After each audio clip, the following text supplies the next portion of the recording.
for an amazing cause. And I do want to just jump right into it. And I'm going to start with JC. Just the whole Gear Up Against Cancer campaign. Can you just describe just going through that whole process and starting that?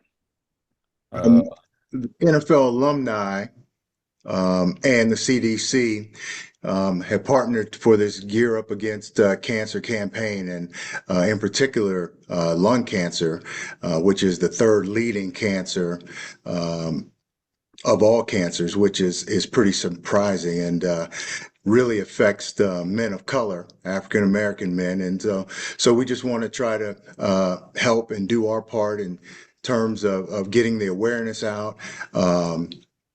Smoking in particular, if you smoke, if first of all, don't smoke. And if you do, then get checked out. And, we just want to be proactive and use our platform to get the word out and try to see if we can be proactive and help people avoid this terrible disease. Definitely. And JC, I'm gonna come right back to you. Obviously, the Kansas City area, you guys represent so much in regards to what you've done on the field and what you continue to do in the community. Just can you just talk about that in terms of just how the community has responded when you guys have been out there at events or just showing obviously not just the lung cancer event, but just your own events and just giving back. Can you just anybody want to just jump in on that one? It could be JC, anybody. Yeah, the Kansas City community has always been so supportive of all of us, various foundations, various functions, various campaigns. And that's why, our voices are maybe a little bigger in the Kansas City community than maybe some other teams and guys in other communities because of, the support that they give us. So, that's why I thought it was great that the NFL Alumni and the CDC chose Kansas City to be one of the cities to start this campaign because of us. And I thought in choosing Duran and Dante and Jamal, guys that had great careers, have done great things in the community, still continue to do great things in the community, as well as the other guys that we would really be able to make an impact with the response here in Kansas City and just the connections and the voices that we have here. I do want to switch gears a little bit and talk about, because we were just saying Kansas City.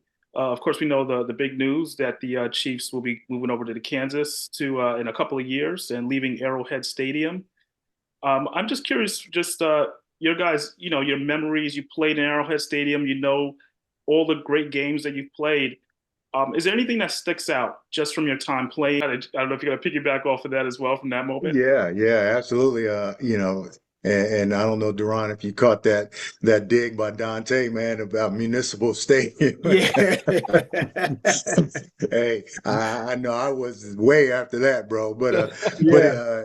like Duran said though, at the beginning of our careers, man, Arrowhead Stadium was, we weren't winning very many games, and I mean you couldn't give away tickets. And like Duran said, I mean we used to come out to some games and there would be more signs for the visiting team than for us. And then once Carl and Marty came in, it started to change. And then like Duran said, that 1991 Monday Night Football game against Buffalo, and Buffalo was in their heyday then. They went to four straight Super Bowls. They were, kind of running the AFC at that time, and they came in here.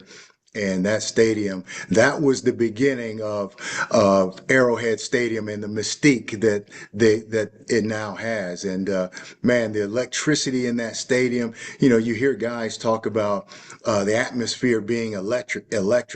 And that was the first time that I really felt that, man. There was something from the crowd, man. As soon as we came out for warm-ups, man, it was just, you could just feel it. There was a buzz in the air, and we put it on them that night on Monday night in front of the whole nation.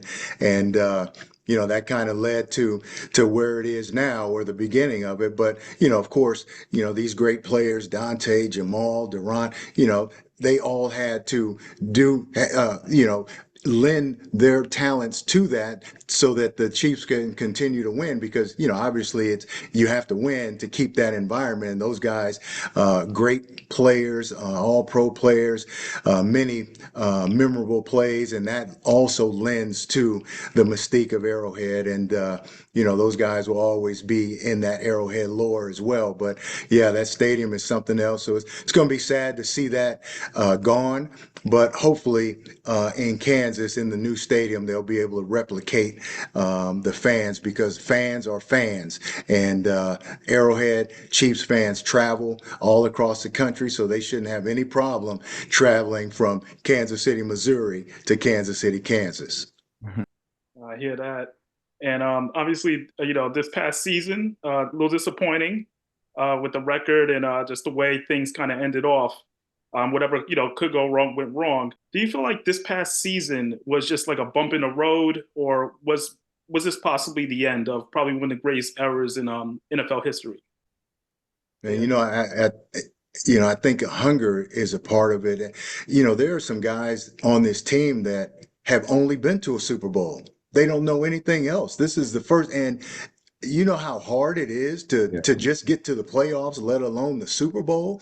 It's crazy. And some of these guys, that's all they know up until now. So they've never encountered that diversity. And so if you come into the league and all you know is going to the Super Bowl, you just expect, oh, it's going to be easy. We're going to the Super Bowl. So it's if that's the case, I think it's easy to kind of get complacent and just think that that's how it's supposed to be, and that's far from it. And so I think they kind of see that now. They the accountability that Eric Bieniemy brought to this team. He didn't care who it was.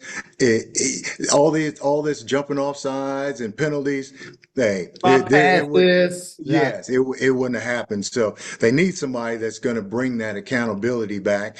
You mentioned the running game. We need a running game. So bring Jamal back, our special teams, our return game. We really got nothing out of our return game. So bring Dante back. We need the X factor back. We didn't take the ball away enough in the secondary. Bring Duran back. We need some more interceptions. And there you got it. There, right there. My last question is obviously on a player that we don't know if he's going to retire. Is he going to come back? It's the $1 million question. What's going on with Travis Kelce? You guys know that feeling of when it's time to hang it up or not. Do you feel like there's a certain way you should go? And obviously everyone just has opinions at this point. We don't know.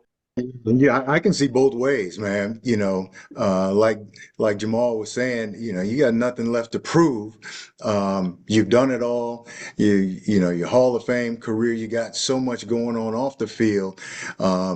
You got nothing to prove. So why come back and put yourself through it? But to your point, and to all of our, when we all retired, I don't care who you are, you think it still takes a couple of years to get that competitiveness out of you. You think, man, give me 6 months, man, get back in shape. I can go back and play, man. So that competitiveness, and he's the ultimate competitor. And, to put himself through that again, though, has to be his decision.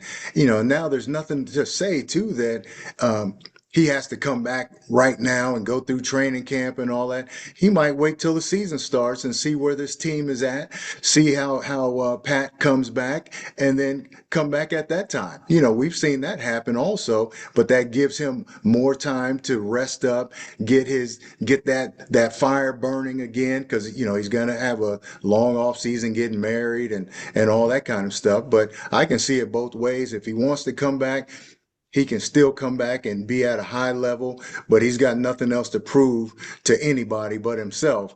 But like I said, and these brothers can attest, once you say you're done, and you always have that burning desire of, maybe I should have stayed an extra year. Maybe I could go back and do it again.